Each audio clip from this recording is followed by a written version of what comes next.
The second round of the draft came and went, and while I expected the Spurs to trade at least one, if not both of the picks, they actually kept both. While I'm one of the few that is not high on Rob Dillingham and was happy to see the Spurs send him and the more than $6 million he'll make this season to hopefully develop his IQ and passing to the Wolves for a future unprotected first, I was definitely unimpressed with the overall results of the draft.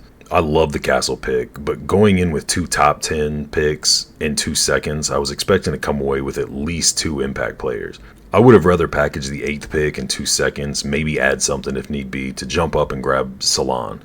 Or just trade 8 back a few spots and grab a guy like Connect, Bezelis, or even Walter. I don't expect the Spurs to jump ahead in this rebuild process, but I feel like Nunez is a draft and stats project, and Harrison Ingram is a future bench role player. Juan Nunez is a 20-year-old 6'4" point guard out of Spain, and he definitely shows flashes of elite passing and high-level ball handling. While he looks to be a very good threat in the pick and roll, his defense and finishing at the rim are miles away from being serviceable in the NBA.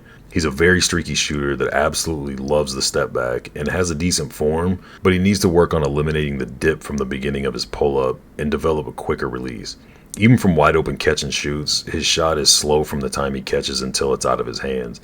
Defenders are able to close out and either block it or at least get a hand in his face. If the intent is for him to be a traditional run the offense style of point guard, I think with defensive improvement and better shot selection, he can be a backup at some point in the future, but I'd be surprised if we see him outside of Austin anytime in the near future. Harrison Ingram, on the other hand, is a far more ready NBA player. I've seen reports of him listed as tall as 6'8", but his combine measurements were 6'5" and a quarter, 235 pounds, and just over a 7-foot wingspan. His play style reminds me a lot of Keldon Johnson, which is why, unless the Spurs intend to move Keldon, this pick doesn't make much sense to me. He's a really good rebounder and improved his shot from deep last season to shoot just over 38% from the arc. He's a natural small forward, but likely not athletic or quick enough to defend the elite wings in the league. And he's a bit undersized to defend legit bigs, but in a smaller lineup could definitely play the 4. Now, if Keldon is being moved, I don't hate this pick, but the Spurs just drafted a 6'8" small forward in the second round last year in CD that has been developing in Austin ever since. I like Harrison's IQ, but I'd be shocked if he gets close to Keldon's level